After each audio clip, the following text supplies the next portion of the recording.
বৌমা শাশুড়ির এই ঝগড়ার প্রধান কারণ হচ্ছে জেনারেশন গ্যাপ, ঠিক কিনা? শাশুড়ি এক জেনারেশনের আর বৌমা আরেক জেনারেশনের। শাশুড়ি ভাবে একরকম, বৌমা ভাবে আরেক রকম। শাশুড়ি চায় বউর উপর খবরদারি করতে, বউ চায় শাশুড়ির উপর খবরদারি করতে।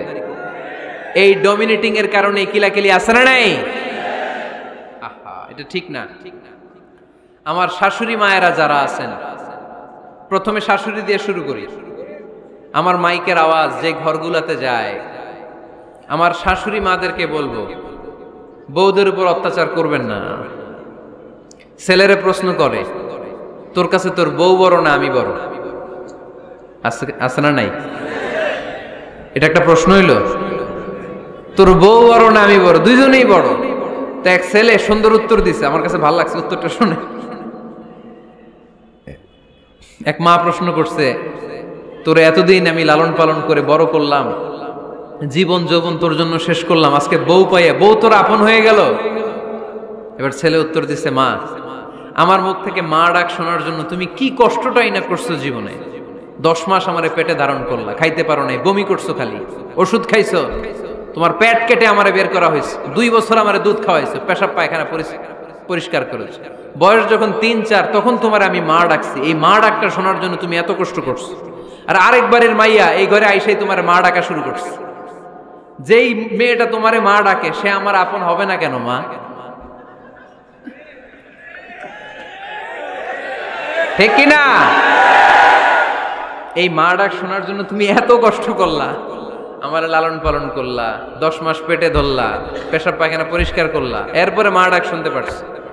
আর আরেকবারের মেয়ে জানা নাই চিনা নাই এসেই তোমার ডাকা শুরু করছে মা।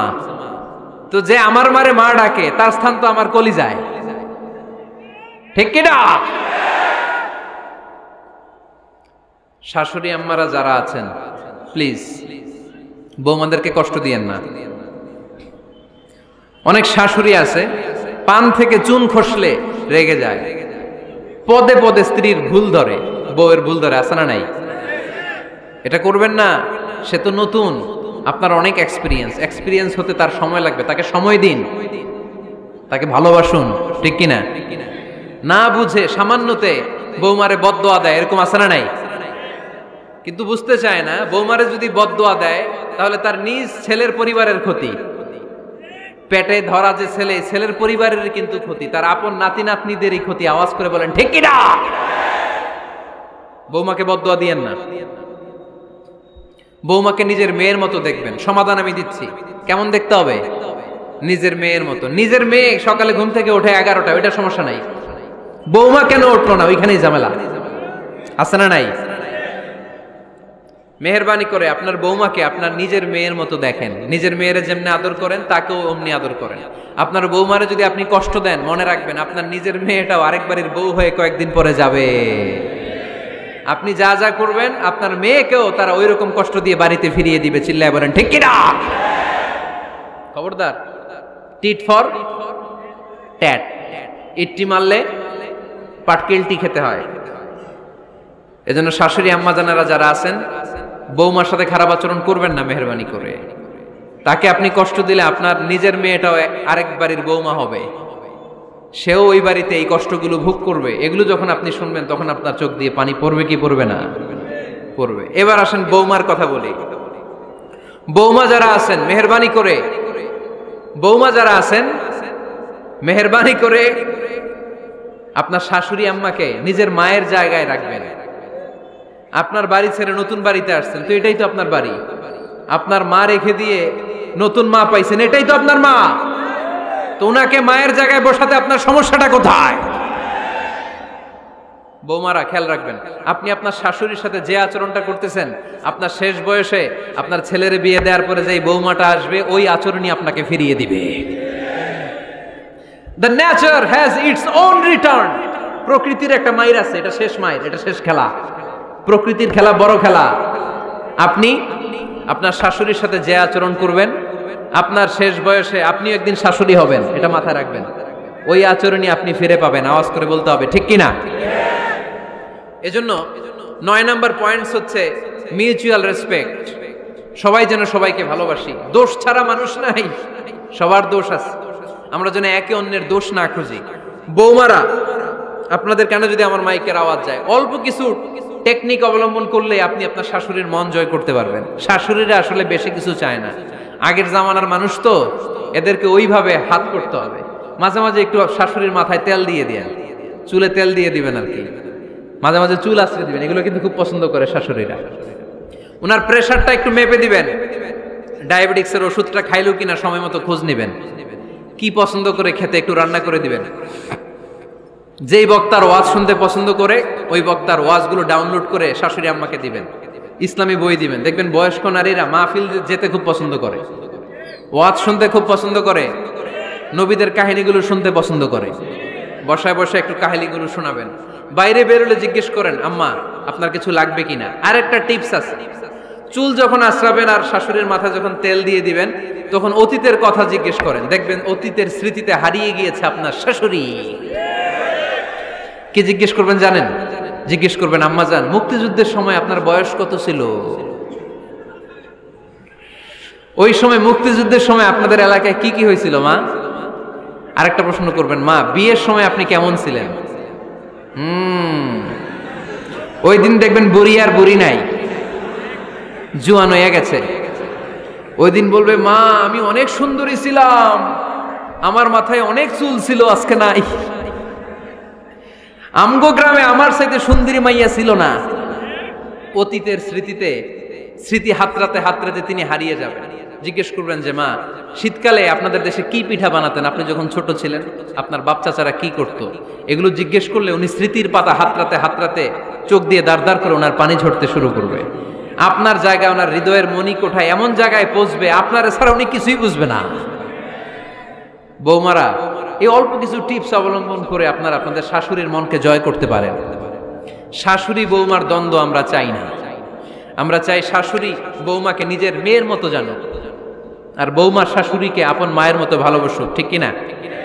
এই মিউচুয়াল রেসপেক্টই পারে শাশুড়ি বৌমার দ্বন্দ্বকে দূর করতে, আর ঘরটারে শান্তি টুকরা বানাতে। আওয়াজ করে বলেন ঠিক কিনা? কয়টা গেল?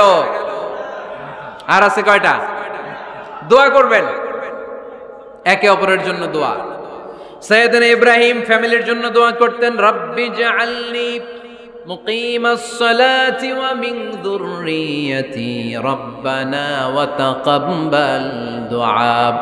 ও আল্লাহ, আপনি আমার নামাজ কায়েমকারী বানান, আমার কলিজার টুকরা সন্তান ইসমাইলকেও নামাজ কায়েমকারী বানান, আমার দোয়াটা আপনার দরবারে আপনি কবুল করে নেন। সুবহানাল্লাহ পড়েন। রব্বানা ইন্নী আসকানতু মিন যুররিয়াতি বিওয়াদিন গায়রি যী যারইন ইনদা বাইতিকাল মুহাররাম। ও আল্লাহ, আমার সন্তান সন্ততি, আমার ফ্যামিলিকে ধুধু মরুপ্রান্তর এই উপত্যকার মধ্যে তোমার কাবা ঘরের সামনে রেখে গেলাম, তাদেরকে তুমি নামাজ কায়েমকারী বানিয়ে দিও। গোটা বিশ্বের সব মানুষের অন্তর আমার ফ্যামিলির দিকে আল্লাহ তুমি ঝুঁকিয়ে দিও।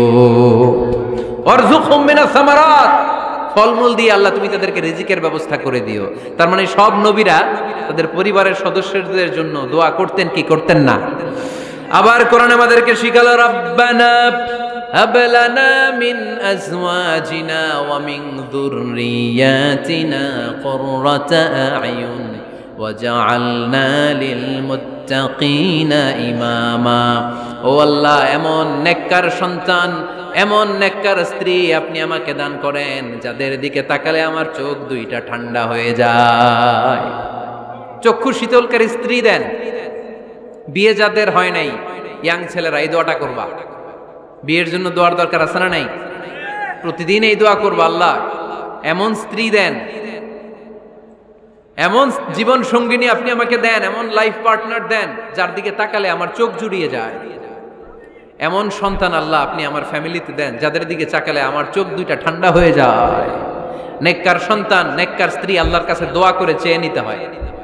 তাহলে ফ্যামিলি মেম্বার একে অপরের জন্য দোয়ার দরকার আছে না নাই? বাবা দোয়া করবে ছেলের জন্য, ছেলে করবে বাবার জন্য, মা দোয়া করবে মেয়ের জন্য, মেয়ে করবে মায়ের জন্য, ভাই করবে বোনের জন্য, বোন করবে ভাইয়ের জন্য। দোয়ার দরকার আছে না নাই? দোয়া করবেন সবাই সবার জন্য। এই যে কোরআনের বঙ্গানুবাদ পাওয়া যায় না এখন, কথা বলেন। স্মার্টফোন আছে কার কার দেখি? হ্যাঁ, কারা কারা স্মার্ট দেখি? হাজার হাজার স্মার্ট, মাশাআল্লাহ। এই স্মার্টফোনের ভেতরে আল কোরআন নামে বাংলায় কোরআনের একটা অ্যাপস পাওয়া যায়। কথা বলেন, পাওয়া যায় কি যায় না? আজকে থেকে এই অ্যাপসটা ডাউনলোড করে প্রতিদিন 1 আয়াত 2 আয়াত 3 আয়াত করে পড়া শুরু করে দেন। বাঁচতে হলে পড়তে হবে, বাঁচতে হলে জানতে হবে, ঠিক কিনা?